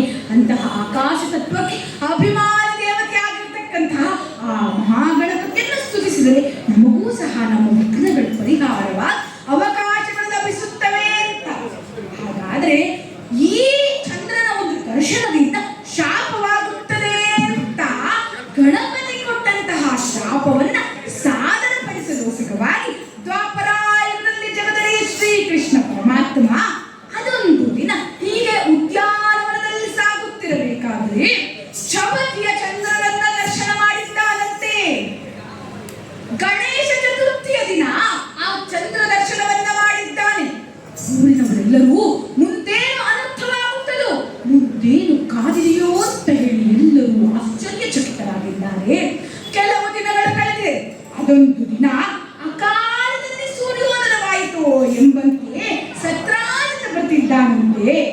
ಸತ್ರಾಜಿತ ಶುಭ ನಾಮ, ಸತ್ರಾಜಿತ ಶುಭ ನಾಮ, ಸೂರ್ಯೋಪಾಸಕ ಅವತು ಕ್ಷೇಮ, ಸೂರ್ಯೋಪಾಸಕ ಅವತು ಕ್ಷೇಮ, ಸತ್ರಾಜಿತ ಶುಭ ನಾಮ. ಅಕಾಲದಲ್ಲಿ ಸೂರ್ಯೋದಯವಾಯಿತೋ ಎಂಬಂತೆ ಭಾಸವಾಗುತ್ತಿದೆ. ಏನಿದು ಅಂತ ಆಶ್ಚರ್ಯಚಕಿತರಾಗಿ ಎಲ್ಲರೂ ನೋಡುತ್ತಿದ್ದರೆ ಮಹತ್ತರವಾಗಿರತಕ್ಕಂತಹ ಸೂರ್ಯನಿಂದ ವರಪ್ರಸಾದವಾಗಿ ಪಡೆದಿರತಕ್ಕಂತಹ ವಿಶಿಷ್ಟವಾದಂತಹ ಕ್ಷೇಮ ಸಮೃದ್ಧಿಯನ್ನು ನೀಡತಕ್ಕಂತಹ ನಿತ್ಯ 8 ಭಾರ ಚಿನ್ನವನ್ನ ಕೊಡ್ತಕ್ಕಂತಹ ಶವಂತಕ ಮಣಿಯನ್ನು ಹಿಡಿದು ಬರ್ತಿದ್ದಾನಂತೆ ಸತ್ರಾಜಿತ ಮಹಾರಾಜ.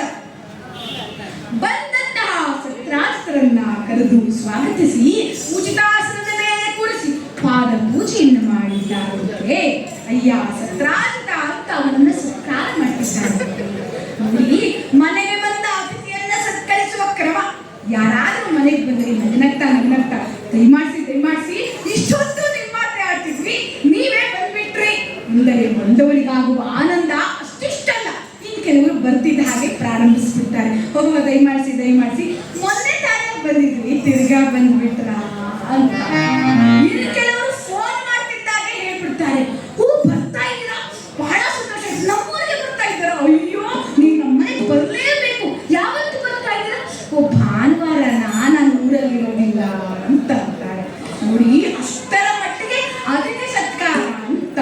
ಈಗಿನ ಕಾಲದಲ್ಲಿ ನೈಜವಾಗಿ ಹೇಳಬೇಕು ಅಂತಂದ್ರೆ ಅತಿಥಿಗಳು ಅಂತಂದ್ರೆ ಹೇಳದೆ ಕೇಳದೆ ಬರುವಂತವರಿಗೆ ಅತಿಥಿಗಳು ಅಂತ ಹೇಳ್ತಾರೆ. ಅಭ್ಯಾಗತರು ಅಂತಂದ್ರೆ ಯಾರನ್ನ ನಾವು ಕರೆದಿರ್ತೀವೋ ಅವರು ಅಭ್ಯಾಗತರು. ಅತಿಥಿಗಳು ಅಂತಂದ್ರೆ ಹೇಳದೆ, ಯಾರಿಗೆ ಆಮಂತ್ರಣ ಇರೋದಿಲ್ವೋ, ಯಾರು ಅಚಾನಕ್ಕಾಗಿ ಬರ್ತಾರೋ ಅವರು ಅತಿಥಿಗಳು. ಅವರಿಗೆ ಅತಿಥಿ ದೇವೋಭವ ಅಂತ ವಿಶಿಷ್ಟವಾದಂತಹ ಸ್ಥಾನವನ್ನ ಕೊಟ್ಟಿದ್ದಾರೆ.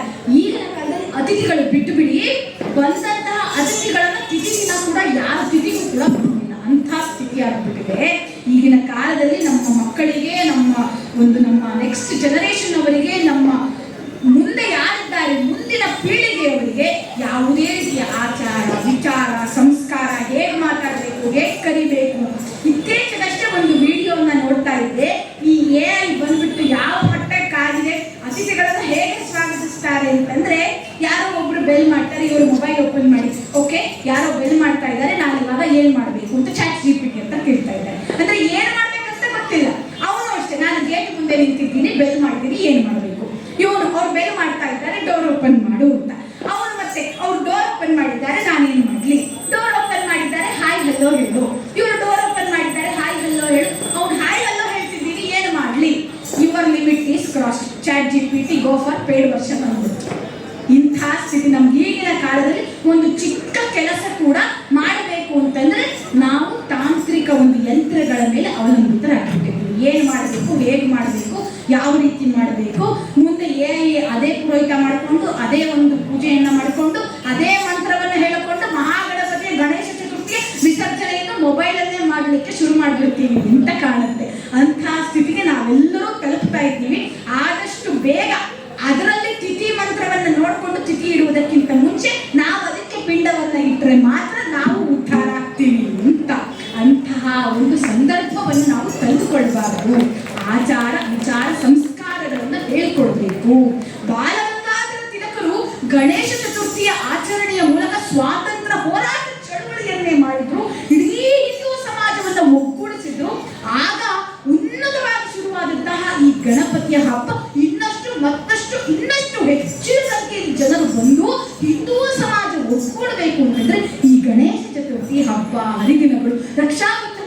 ಹೇಳ್ತಾರೆ ಇಲ್ಲಿ. ಹಾಗೆ ಎಲ್ಲ ರೀತಿಯ ಹಬ್ಬ ಹರಿದಿನಗಳಲ್ಲಿ ನಾವೆಲ್ಲರೂ ಸಹ ಪಾಲ್ಗೊಳ್ಬೇಕು. ಆಗ ಮಾತ್ರ ಮುಂದಿನ ಪೀಳಿಗೆಯಲ್ಲಿ ಈ ಸಂಸ್ಕಾರಗಳು ಉಳಿಯಲಿಕ್ಕೆ ಸಾಧ್ಯ ಅಂತ. ಇಲ್ಲಿಯೇ ಅಕಾಲದಲ್ಲಿ ಸೂರ್ಯೋದಯವಾಗಿದೆಯೋ ಎಂಬಂತೆ ಸತ್ರಾಜಿತ ಬಂದಿದ್ದಾನಂತೆ.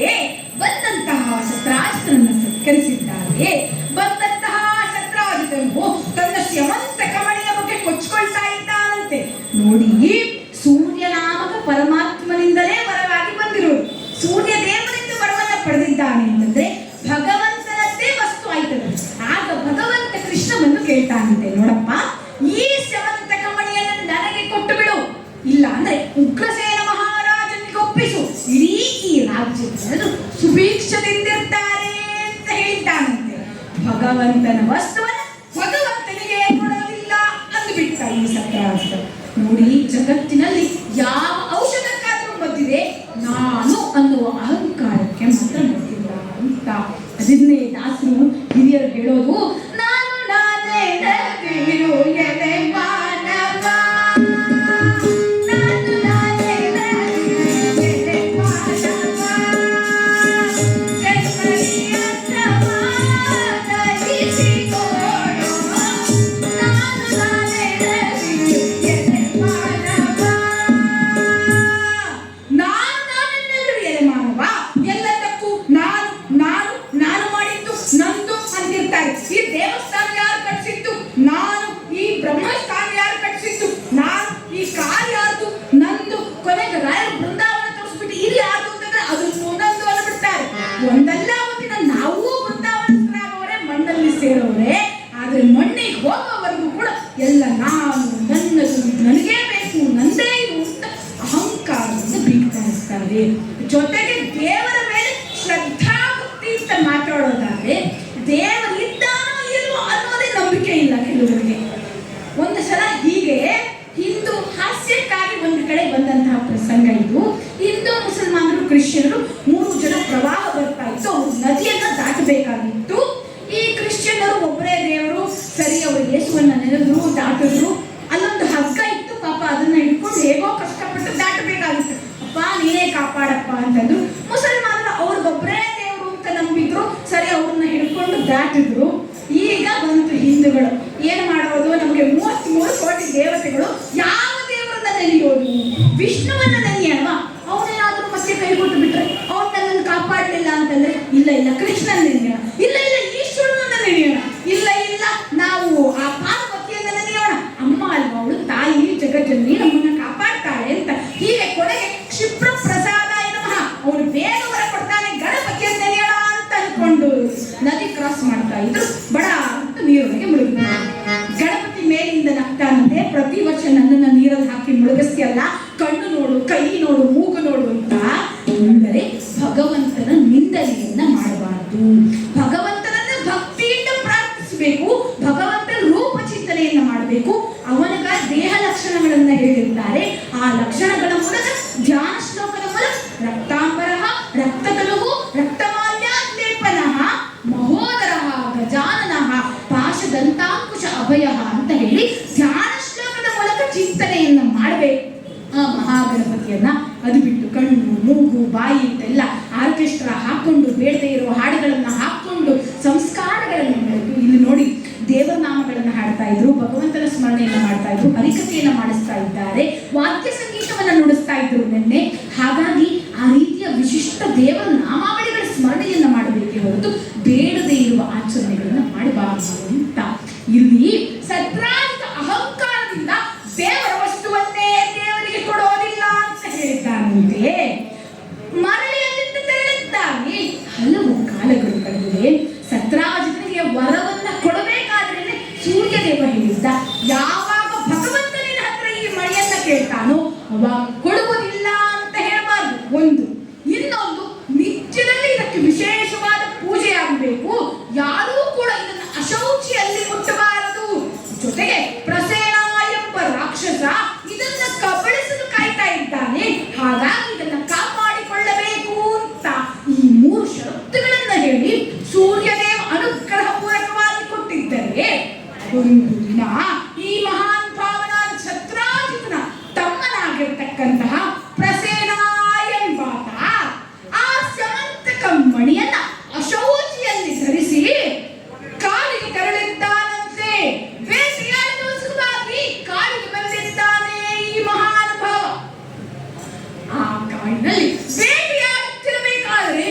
ಎದುರಾಗಿದೆಯಂತೆ ಸಿಂಹ.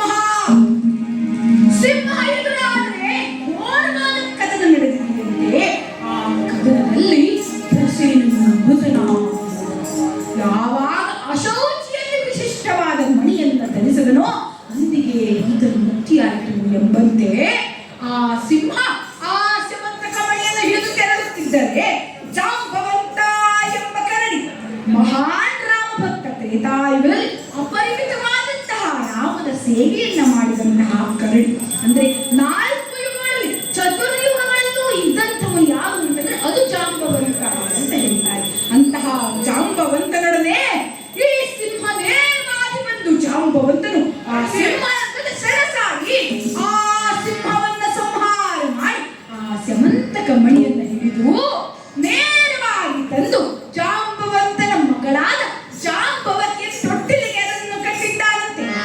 ಅಂದ್ರೆ ತೊಟ್ಟಿಲನ್ನ ಆ ಮಗುವಿಗೆ ಆಟ ಆಡ್ಲಿಕ್ಕೋಸ್ಕರವಾಗಿ ಕೊಟ್ಟಿದ್ದಾನಂತೆ ಜಾಂಬವತಿ. ಹೀಗೆ ಆ ಜಾಂಬವತಿ ಆ ಸ್ಯಮಂತಕ ಮಣಿಯ ಜೊತೆ ಆಟವನ್ನ ಆಡ್ತಾ ಇದ್ದಾಳೆ. ಇಲ್ಲೇನಾಗಿದೆ ಎಂದರೆ ಈ ಸತ್ರಾಜಿತ ಮಹಾರಾಜ ಜಗದೊಡೆಯ ಶ್ರೀ ಕೃಷ್ಣನೇ ಸ್ಯಮಂತಕ ಮಣಿಯನ್ನ ಕದ್ದ ಎಂದು ಎಲ್ಲರಿಗೂ ಸಹ ವಿಚಾರವನ್ನು ಹಬ್ಬಿಸಿದ್ದಾನಂತೆ. ಎಲ್ಲೆಲ್ಲೋ ಈ ವಿಚಾರಗಳು ವ್ಯಾಪ್ತವಾಯಿತು. ಶ್ರೀ ಕೃಷ್ಣನ ಮೇಲೆ ಅಪವಾದ ಬಂದಿದೆಯಂತೆ. ಸ್ಯಮಂತಕ ಮಣಿಯನ್ನ ಶ್ರೀ ಕೃಷ್ಣನೇ ಕದ್ದಿದ್ದಾನೆ ಎಂದು ಎಲ್ಲರಿಗೂ ವಿಚಾರ ಹಬ್ಬಿತು. ಈ ಒಂದು ಅಪವಾದವನ್ನು ದೂರ ಮಾಡುವ ಸಲುವಾಗಿ ಜಗದೊಡೆಯ ಶ್ರೀ ಕೃಷ್ಣನೇ ತನ್ನ ಸಂಗಡಿಗರಿಂದೊಳಗೂಡಿ ನೇರವಾಗಿ ಆ ಒಂದು ಸ್ಯಮಂತಕ ಮಣಿಯನ್ನು ಹುಡುಕುತ್ತಾ ಕಾಡಿನ ಮಾರ್ಗವಾಗಿ ಬಂದಿದ್ದಾನಂತೆ. ಅಲ್ಲೇ ಬರುತ್ತಿದ್ದರೆ ಈ ಸತ್ರಾಜಿತನ ತಮ್ಮನಾಗಿರ್ತಕ್ಕಂತಹ ಪ್ರಸೇನ ಸಾವನ್ನಪ್ಪಿದ್ದ. ಮತ್ತೆ ಸ್ವಲ್ಪ ಮುಂದೆ ಸಾಗಿದರೆ ಸಿಂಹವೊಂದು ಸತ್ತು ಬಿದ್ದಿತ್ತು. ಯಾರನ್ನ ಕೊಂದರು ಅಂತ ಗೊತ್ತಾಗಲಿಲ್ಲ. ಮುಂದೆ ಮುಂದೆ ಮುಂದೆ ಮುಂದೆ ಸಾಗುತ್ತಿದ್ದರೆ ದೊಡ್ಡದಾದ ಕವಿ, ಕಾಡಿನ ಮಧ್ಯದಲ್ಲಿ ಅಂಧಕಾರದಿಂದ ತುಂಬಿರಬೇಕಾದಂತಹ ಕವಿ ಬೆಳಕಿನ ಪ್ರಕಾಶದಿಂದ ಕೂಡಿದೆಯಂತೆ. ಇದನ್ನ ನೋಡಿ ಸ್ಯಮಂತಕ ಮಣಿ ಇಲ್ಲಿಯೇ ಇರಬೇಕು ಅಂತ ಹೇಳಿ ಆ ಅಂಧಕಾರಮಯ ಭಾಗಕ್ಕೆ ಇವರಿಗೆ ಪ್ರವೇಶ ಮಾಡುತ್ತಾನೆ ಜಗದೊಡೆಯ ಶ್ರೀ ಕೃಷ್ಣ. ಈ ಸಂಗಡಿಗರೆಲ್ಲರೂ ನೋಡಿದ್ರು. ಹಲವಾರು ದಿನಗಳು ಕಳೆದರೂ ಶ್ರೀಕೃಷ್ಣ ಬರಲಿಲ್ಲ. ಕೃಷ್ಣನು ಹತನಾಗಿ ಹೋದ ಅಂತ ತಿಳಿದಿದ್ದಾರೆ. ಆದರೆ ಇಲ್ಲಿ ಒಳಗಿದ್ದಂತಹ ಮಗು ಜಾಂಬವತಿ ಕೃಷ್ಣನಂತೆ ಕೃಷ್ಣನನ್ನು ನೋಡಿ ಜಾಂಬವಂತ ಅಲ್ಲಿಗೆ ಬಂದಿದ್ದಾನೆ. ಅವನಿಗೆ ತಿಳಿದಿಲ್ಲ ಇವನೇ ರಾಮ ಇವನೇ ಕೃಷ್ಣ ಅಂತ. ನಡೆಯಿತು ಯುದ್ಧವು ಮಾರ ಜಾಂಬವ ಸೆಣಸಿದ ನಾರಣ ತೀರ.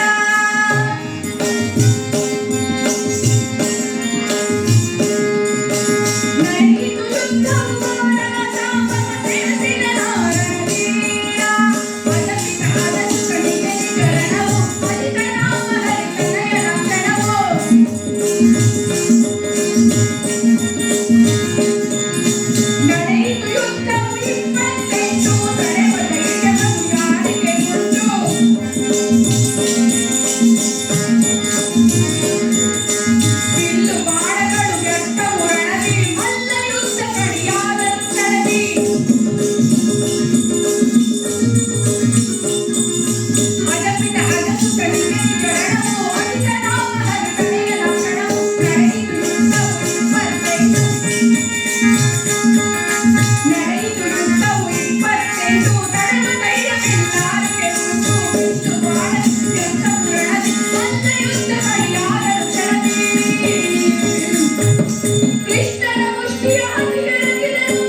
ಆದರೆ ಇದನ್ನೆಲ್ಲ ಬಿಟ್ಟು ಕರಡಿಯ ಮಗಳ ನೀ ಕೊಂಡೊಯ್ದೆಯೋ ರಕ್ಕಸಾಂತಕನನುಜ ನಿನ್ನ ಮಕ್ಕಳಾಟಿಕೆ ದೇವರುಗಳಿಗಲ್ಲದೆ ಸಲ್ಲದು. ನಿನ್ನ ಮಕ್ಕಳಾಟಿಕೆ ದೇವರುಗಳಿಗೆ ಬಿಟ್ಟು ಸಲ್ಲೋದಿಲ್ಲ ಅಂತ. ದೇವರುಗಳಿಗೂ ಅಲ್ಲ ದೇವತೆಗಳಿಗೂ ಅಲ್ಲ. ಒಮ್ಮೆ ಆ ಲಕ್ಷ್ಮೀ ದೇವಿಯೇ ತಲೆಯ ಮೇಲೆ ಕೈಯನ್ನ ಹೊತ್ತು ಕೂತಿದ್ಲಂತೆ. ಕೃಷ್ಣ ಭಗವಂತ ನಾರಾಯಣ ಪಾದವನ್ನು ಹೊತ್ತಬೇಕಾದ್ರೆ ನಾರಾಯಣರು ಇದನ್ನು ನೋಡಿ ಕೇಳಿದನು, ಏನಮ್ಮ ನಿನಗೂ ಚಿಂತೆಯ ತಲೆಯ ಮೇಲೆ ಕೈಯನ್ನ ಹೊತ್ತಿದ್ದೀಯಲ್ಲ ಅಂತ. ಆಗ ತಾಯಿ ಹೇಳ್ತಾಳಂತೆ, ಅಲ್ಲಪ್ಪ, ಈ ಜಗತ್ತಿನಲ್ಲಿ ಈ ಭೂಲೋಕದಲ್ಲಿ ಇರ್ತಕ್ಕಂಥ ಪಾಪಿಷ್ಟರ ಸಂಖ್ಯೆ ಎಷ್ಟು ಅಂತ ಲೆಕ್ಕ ಮಾಡ್ಲಿಕ್ಕಾಗದೆ ತಲೆಯ ಮೇಲೆ ಕೈ ಹೊತ್ತಿದ್ದೇನೆ. ಮತ್ತೊಂದು ಕೈಯನ್ನು ತಲೆಯ ಮೇಲೆ ಇಟ್ಲಂತೆ. ಇದು ಯಾಕೆ ಅಂತ ಕೇಳಿದ್ರೆ ಪಾಪಿಗಳ ಸಂಖ್ಯೆ ಎಷ್ಟೋ ಅದು ಲೆಕ್ಕ ಮಾಡಲಿಕ್ಕೆ ಸಾಧ್ಯವಿಲ್ಲ. ಜೊತೆಗೆ ಈ ನನ್ನ ರಮಣನಾದಂತಹ ನಾರಾಯಣನ ಲೀಲೆಗಳನ್ನು ಸಹ ನನಗೆ ತಿಳಿಯಲಿಕ್ಕೆ ಸಾಧ್ಯವಾಗಿಲ್ಲ ಅಂತ ಹೇಳ್ತಾರೆ. ಅಂದರೆ ಸದಾ ಅಂತರಂಗದಲ್ಲಿ ನೆಲೆಸ್ತಕ್ಕಂಥವಳು ಯಾರು ಅಂತಂದ್ರೆ ಲಕ್ಷ್ಮೀ ದೇವಿ. ಶ್ರೀ ಭೂ ದುರ್ಗಾ ರೂಪದಲ್ಲಿ ಸದಾ ಕಾಲ ಸಿರಿಗೂ ನಿನಗೂ ವಿಯೋಗವಿಲ್ಲ. ಅಂದ್ರೆ ಲಕ್ಷ್ಮಿಗೂ ಭಗವಂತನಿಗೂ ವಿಯೋಗವೇ ಇಲ್ಲ. ಆದರೂ ಸಹ ರುಕ್ಮಿಣಿಯನ್ನು ವರಿಸಿದ್ದೀಯಾ, ಆದರೂ ಸಹ ಕರಡಿಯ ಮಗಳನ್ನ ವರಿಸಿದ್ದೀಯಾ ಅಂತಂದ್ರೆ ಆ ಜಾಂಬವತಿ ಷಣ್ಣ ಮಹೇಶಿಯರಲ್ಲಿ ಒಬ್ಬಳು. ಭಗವಂತ ಒಬ್ಬಳನ್ನು ವರಿಸ್ತಾನೆ ಅಂತಂದ್ರೆ ಅವಳಲ್ಲಿ ವಿಶೇಷವಾದಂತಹ ಲಕ್ಷ್ಮೀ ಸಾನ್ನಿಧ್ಯವಿದ್ದರೆ ಮಾತ್ರ ವರಿಸ್ತಾನೆ ಅಂತ. ಅದಕ್ಕೆ ದಾಸರು ಲಕ್ಷ್ಮಿಯನ್ನ ಹೇಳೋದು, ಮರಳು ಮಾಡ್ಕೊಂಡು ಬಿಟ್ಟಿಯಲ್ಲ ನೀವು ಅಂತ. ಪ್ರಳಯ ಕಾಲದಲ್ಲಿ ಆದ ತೆರೆಯ ಮೇಲೆ ಮಲಗಿದಾಗ ಹಲವು ಆಭರಣಗಳು ಜಲವು ಆಗಿ ಜಾಣಕನಲಿ ಮರಳು ಮಾಡಿಕೊಂಡೆಯಲ್ಲೇ ಮಾಯಾದೇವಿಯೇ, ಮರಳು ಮಾಡಿಕೊಂಡೆಯಲ್ಲೇ ಮಾಯಾದೇವಿಯೇ, ಮಗಳು ಏಕವಾಗಿ ಹರಿಯುವುದಿಲ್ಲ. ಮರಳು ಮಾಡಿಕೊಂಡೆಯಲ್ಲೇ ಮಾಯಾದೇವಿಯೇ.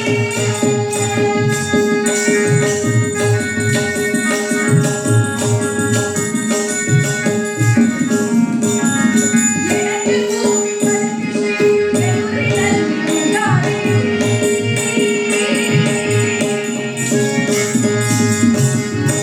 ಎಡಕ್ಕೆ ಭೂಮಿ ಬಲಕ್ಕೆ ಶ್ರೀಯು ಎದುರಿನಲ್ಲಿ ಉಗಾಡಿ. ತೊಡೆಯ ಮೇಲೆ ಲಕ್ಷ್ಮಿಯಾಗಿ ಬಿಡದೆ ಮರಳು ಮಾಡಿಕೊಂಡೆಯಲ್ಲೇ ಮಾಯಾದೇವಿಯೇ, ಮರಳು ಮಾಡಿಕೊಂಡೆಯಲ್ಲೇ ಮಾಯಾದೇವಿಯೇ.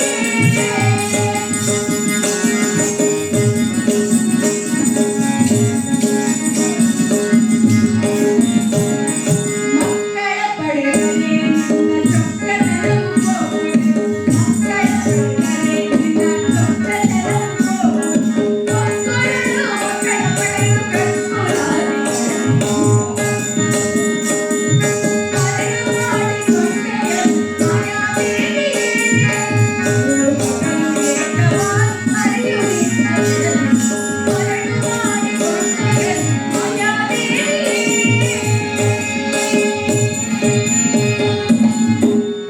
ಎಡಕ್ಕೆ ಭೂಮಿ ಬಲಕ್ಕೆ ಶ್ರೀಯು ಎದುರಿನಲ್ಲಿ ದುರ್ಗಾದೇವಿ, ತೊಡೆಯ ಮೇಲೆ ಲಕುಮಿಯಾಗಿ ಬಿಡದೆ ಹರಿಯ ಬುದ್ಧಿವಂತ ಅಂತ.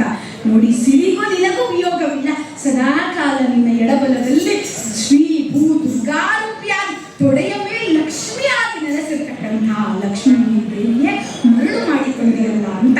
ಹಾಗಾದ್ರೆ ಅಂತಹ ಸಿರಿಗೂ ಲಕ್ಷ್ಮಿ ಅಂದ್ರೆ ಲಕ್ಷ್ಮಿಗೂ ಪರಮಾತ್ಮನಿಗೂ ವಿಯೋಗವಿಲ್ಲ. ಆದ್ರೆ ಜಾಂಬವತಿಯನ್ನ ಕೂಡಿದ್ದಾನೆ ಅಂತಂದ್ರೆ ಅವಳಲ್ಲಿ ವಿಶೇಷವಾದಂತಹ ಲಕ್ಷ್ಮೀ ಸಾಹಿತ್ಯವಿದೆ. ಕರಡಿಯ ಮಗಳ ನೀ ಪಡೆದೆಯೋ, ಕರಡಿಯ ಮಗಳನ್ನು ವಿವಾಹವಾಗಿಲ್ಲ ಅಂತ ಹೇಳಿದ್ದಾರೆ. ಇಲ್ಲಿ ಶ್ರೀ ಕೃಷ್ಣನ ತೆರಳದ್ದನ್ನು ನೋಡಿ ರುಕ್ಮಿಣಿ ದೇವಿಯರೆಲ್ಲರೂ ಆ ದೇವಿಯನ್ನ ಸ್ತುತಿಸಿದ್ದಾರೆ. ಆಗ ಇಲ್ಲಿ ಹೋಗಿದ್ದಂತಹ ಜಗದೊಡೆಯ ಶ್ರೀ ಕೃಷ್ಣ ಪರಮಾತ್ಮ ಸ್ಯವಂತ ಕಮಣಿಯ ಸಮೇತವಾಗಿ ಕನ್ಯಾಮಣಿಯ ಸಮೇತವಾಗಿ ಹಿಂತಿರುಗಿ ಬಂದಿದ್ದಾರೆ.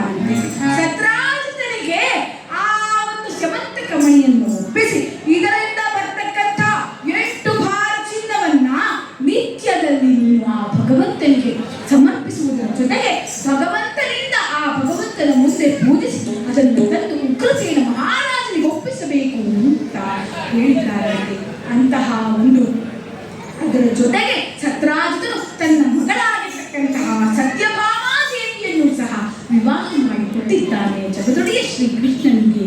ಹಾಗಿರುವಾಗ ಒಂದು ಶ್ಲೋಕ ಇದೆ ನೋಡಿ, ಈ ಸಮಂತಕ ಉಪಾಖ್ಯಾನದ ಒಂದು ಕಥೆಯಿಂದ ಯಾವ ರೀತಿ ಆ ಜಗದೊಡೆಯ ಶ್ರೀಕೃಷ್ಣ ಸಮಂತಕ ಮಣಿಯನ್ನ ಹಿಂತಿರುಗಿಸಿ ಅಪವಾದದಿಂದ ದೂರ ಆದನು.